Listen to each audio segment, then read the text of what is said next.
मोदी जी तीसरी बार प्रधानमंत्री बनने जा रहे हैं, क्या राय है आपकी? अच्छा है। तीसरी बार प्रधानमंत्री, पहली बार नेहरू जी के बाद पहला प्रधानमंत्री है जिनको तीसरा कार्यकाल मिला है। अच्छा है। लोकतंत्र जो है ना अब दिखता है। जैसे मेरा जन्म 1996 से है, ठीक है। मैंने 2006 से फोकस किया है राजनीति को देखना। उस वक्त जब मैं फोकस कर रहा था उस वक्त गठबंधन की सरकार थी, कोई भी कैपेबल नहीं था कि कोई अच्छा डिसीजन ले सकें, कुछ भी इस तरह का। और अब जो 2014 से सरकार आई है, अच्छी डिसीजन ले रही है देश के मामले। हर एक वो मुद्दा जो मुद्दा देश में उठना चाहिए और जिस पर एक्शन लेना चाहिए उस पर मोदी जी सही डिसीजन ले रहे हैं। मैम, पहले तो मैं मोदी जी को बधाई देना चाहूँगा अपने तीसरे टर्म को आने के लिए।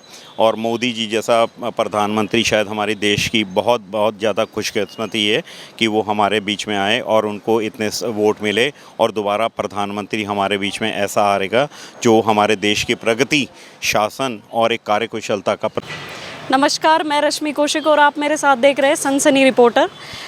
जैसा कि आप सब लोग जानते हैं, 9 जून को प्रधानमंत्री मोदी जी शपथ लेने जा रहे हैं। वो तीसरी बार पीएम बनने जा रहे हैं।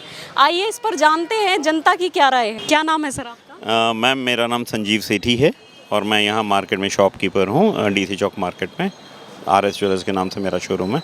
सर, जैसा कि आप सब लोग जानते हैं, 9 जून को प्रधानमंत्री नरेंद्र मोदी जी शपथ लेने वाले हैं, तो आपको क्या लगता है?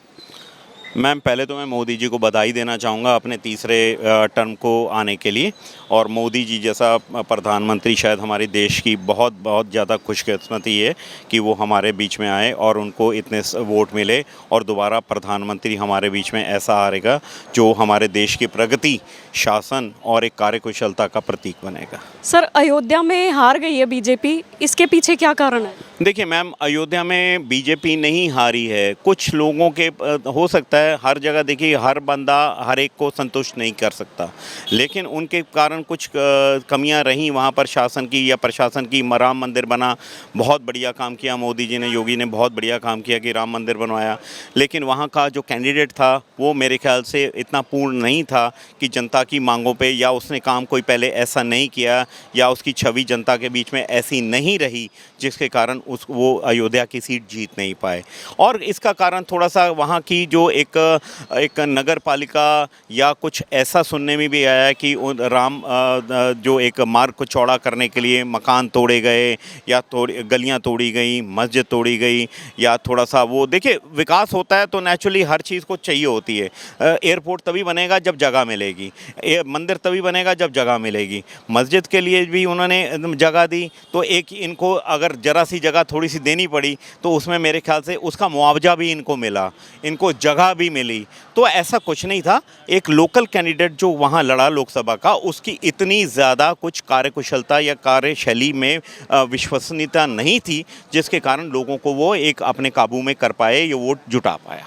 आपको क्या लगता है, विपक्ष ने बोला था कि मोदी जी ईवीएम हैक कर लेते हैं, तो अयोध्या में उन्होंने क्यों नहीं की? अरे गलत बात है। विपक्ष में ऐसा जो विपक्ष की धारणा है ये उठाने का मतलब है उनका, कहते हैं हाथ ना आया तो अंगूर खट्टे हैं वाली बात है। और अगर वो जीत रहे होते, यहाँ जितनी जीतें राहुल गांधी और कांग्रेस पार्टी और उनका इंडिया गठबंधन जीता है, तब तो वहाँ तो ईवीएम हैक नहीं हुई। अगर वहाँ भी हैक करते तो इनको एक सीट ना मिलती, अगर हैकिंग का मामला आता तो ये तो देखिए आप, ये चीज़ें हैं कि ये तो एक खिसियानी बिल्ली खंबा नोचे वाली बात करती है और ये कोई प्रैक्टिकल चीज़ें नहीं है। ईवीएम का देखिए, ईवीएम जो है, ईवीएम हर एक जगह एक जैसी नहीं रहती।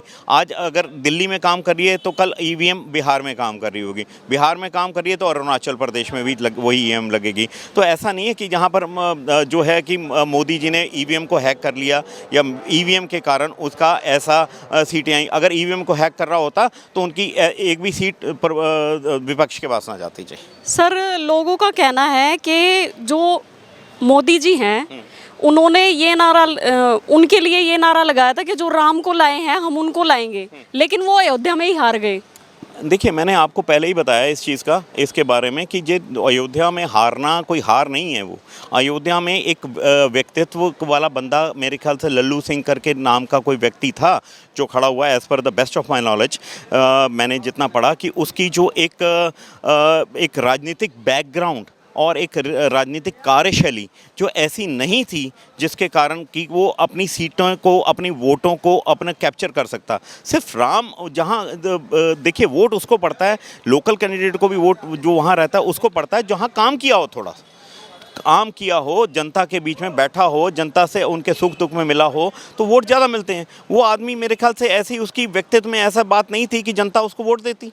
तो इस कारण ऐसा कुछ नहीं हार हुआ या कुछ हुआ, ये नहीं, this is not nothing that कि बेसिकली आप एक सीट के कारण चिंतित हो रहे हैं या कुछ हो रहे हैं। आप देखिए मोदी जी को 244 सीट मिली और दोबारा सरकार बनाई। हम खुशी इस बात की है, तीसरी बार सरकार बनाई, तो उसके बाद हम खुश इस बात के हैं कि मोदी जी दोबारा हमारे देश के प्रधानमंत्री बन रहे हैं। आपको क्या लगता है 2029 में पूर्ण बहुमत मिलेगा? 2029 में देखिए अभी तो दिल्ली दूर है, अभी बहुत दिल्ली दूर है, अभी तो बहुत काम करने हैं। टाइम कैसा रहेगा, क्या सिनेरियो रहेगा, मार्केट का क्या सिनेरियो रहेगा, क्या काम रहेगा, और मोदी जी कैसे काम करते हैं, उनकी कार्यशैली क्या रहेगी। अब तो गठबंधन की सरकार है, गठबंधन की सरकार के साथ साथ आप गठबंधन की सरकार में काफ़ी सारी मजबूरियाँ होती हैं जिसको फॉलो करना पड़ता है उनको। सिर्फ पूर्ण बहुमत में ऐसा होता है कि अगर जो नोटबंदी करनी है तो नोटबंदी करनी है, नोटबंदी करने से पहले मुझे आपसे पूछना नहीं पड़ेगा। लेकिन आप गठबंधन की सरकार में जो एलाइज होते हैं उनकी मंजूरी लेना ज़्यादा ज़रूरी होता है। आप हमारे चैनल के माध्यम से क्या संदेश देना चाहते हैं मोदी जी को? देखिए, मैं आपके चैनल के माध्यम से पहले तो मोदी जी को और भारतीय जनता पार्टी को, मैं मोदी जी को बधाई देना चाहूँगा कि वो इतना अच्छा काम किया। हमें बहुत पसंद है मोदी जी, और देश के लिए आने वाले टाइम में इससे भी अच्छा काम करें ताकि हम उनको हमेशा के लिए याद रखें, और आने वाले टाइम में भी हम सिर्फ मोदी जी के नाम पे वोट देंगे, किसी बंदे के नाम पे वोट नहीं देंगे। मेरा नाम राहुल कुमार है जी। मोदी जी तीसरी बार प्रधानमंत्री बनने जा रहे हैं, क्या राय है आपकी? अच्छा है, तीसरी बार प्रधानमंत्री, पहली बार नेहरू जी के बाद पहला प्रधानमंत्री है जिनको तीसरा कार्यकाल मिला है। अच्छा है, लोकतंत्र जो है ना अब दिखता है। जैसे मेरा जन्म 1996 से है, ठीक है। मैंने 2006 से फोकस किया है राजनीति को देखना। उस वक्त जब मैं फोकस कर रहा था उस वक्त गठबंधन की सरकार थी, कोई भी कैपेबल नहीं था कि कोई अच्छा डिसीजन ले सकें, कुछ भी इस तरह का। और अब जो 2014 से सरकार आई है, अच्छी डिसीजन ले रही है देश के मामले। हर एक वो मुद्दा जो मुद्दा देश में उठना चाहिए और जिस पर एक्शन लेना चाहिए उस पर मोदी जी सही डिसीजन ले रहे हैं।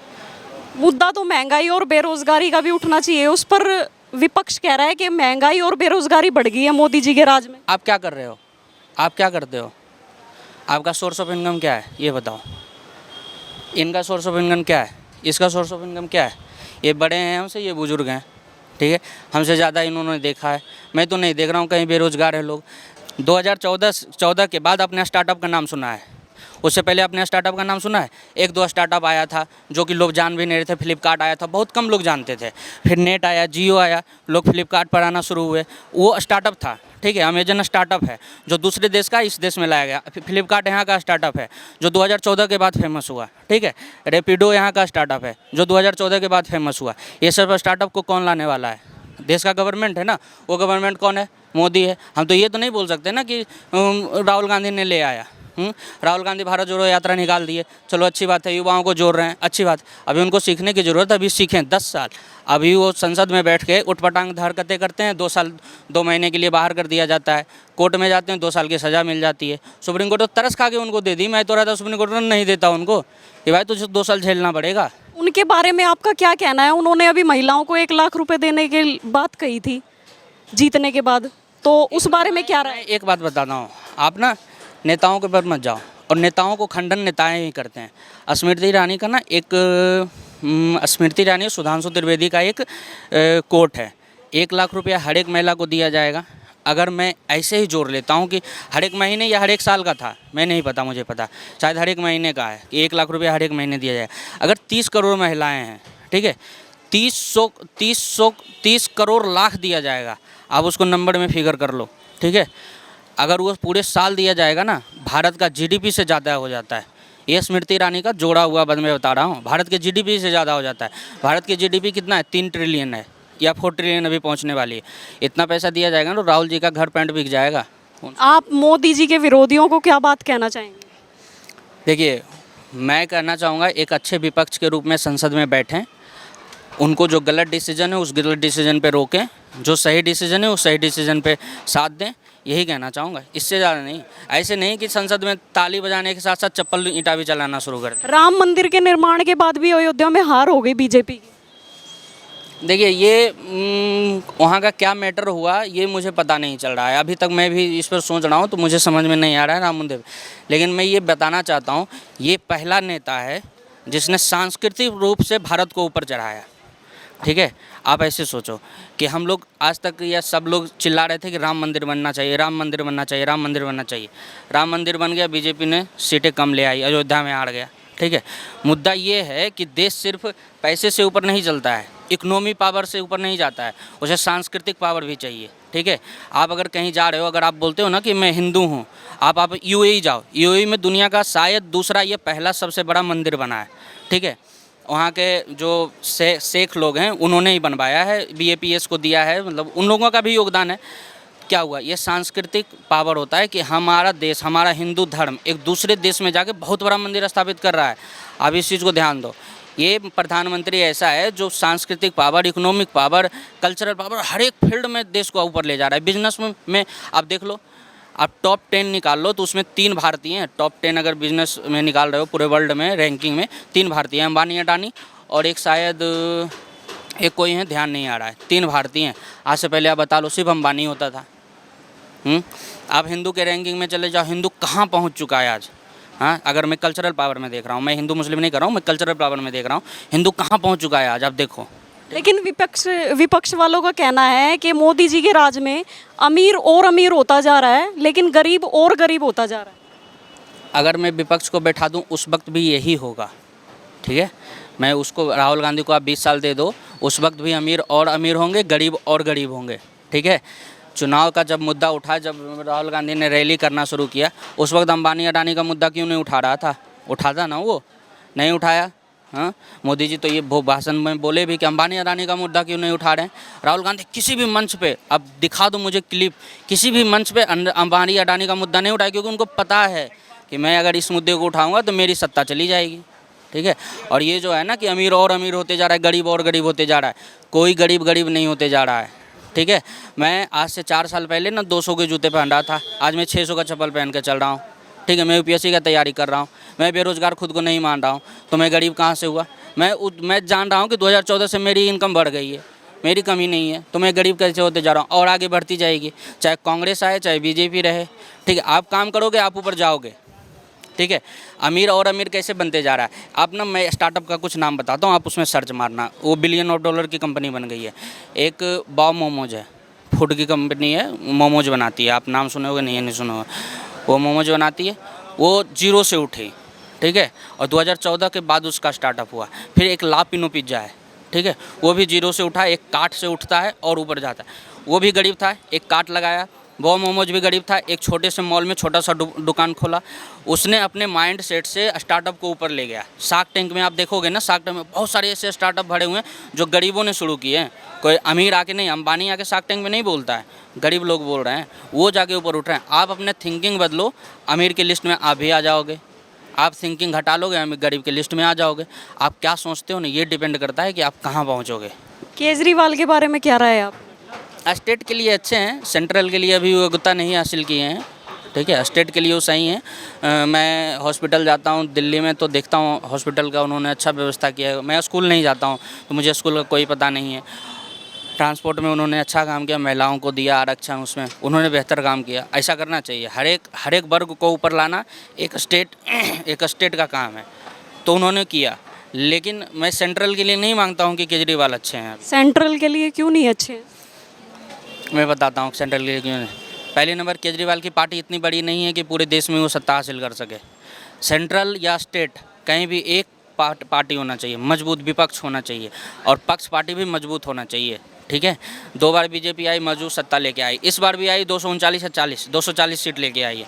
विपक्ष के रूप में राहुल गांधी बैठ रहे 90 सीट पे, जितना भी उछलने को मुझे 234 आ गया के मोदी जी को कम आया है, लेकिन मोदी जी को बहुत ज़्यादा आ गया है, और वो मजबूत पर सत्ता लेके बैठेंगे। तो जिसकी सत्ता मजबूत हो ना, वो सही डिसीजन लेता है और सही काम करता है। केजरीवाल राज्य में मजबूत सत्ता लेके बैठे हुए हैं, ठीक है, वो राज्य के लिए अच्छा डिसीजन ले रहे हैं। सही डिसीजन ले रहे हैं। केंद्र में मोदी जी बैठे हुए हैं मजबूत पक्ष में, वो सही डिसीजन लेंगे। इसीलिए मैं बता रहा हूँ कि केजरीवाल पहले पूरे स्टेट में अपनी पार्टी खड़ा कर लें, आम आदमी पार्टी को बड़ा कर लें, फिर वो आएँ ऐसा जनाधार लेके कि जो पूरा एकदम मेजोरिटी में हो। मैं समर्थन करूँगा केजरीवाल, हाँ सेंट्रल लायक भी हैं, वो नेता बुरे नहीं हैं, नेता भी अच्छे हैं वो। सर मोदी जी आ रहे हैं तीसरी बार प्रधानमंत्री के, उस पर आप सहमत हो इससे? सहमत वाली तो बात की बात है, आए तो ठीक, अच्छी बात है, पर रोज़गार बढ़ाए, काम को आगे बढ़ाए। काम की इतनी बुरी हालत है, काम बिल्कुल मार्केट में नहीं है, लोग फैक्ट्री में जगह नहीं है, ना काम है, लोग खाने के बड़े परेशान हैं, हर चीज़ पे रेट बढ़े जा रहे हैं। हर आदमी पूरा एक कहीं किसी भी शहर चले जाओ, ना काम है ना कुछ है, हर एक चीज़ पे रेट बढ़ रहे हैं, जीएसटियाँ बढ़ रही, सब कुछ बढ़ रहे हैं, लोग बाग इससे परेशान हैं। कौन सी पार्टी का समर्थन करते हो? देखो पार्टी समर्थन कोई भी पार्टी आए, कोई भी वो से कोई दिक्कत नहीं है। नहीं, फिर भी आपकी नज़र में कौन लायक है प्रधानमंत्री बनने की? देखो केजरीवाल को आना चाहिए था, वो नहीं आए इतना तो पता नॉलेज नहीं है, बट ये है कि कोई भी सरकार आए, काम करे, रोज़गार के बारे में सोचे, काम आगे बढ़ाए। काम बिल्कुल कहीं भी नहीं है और सब गरीब अमीर सब परेशान।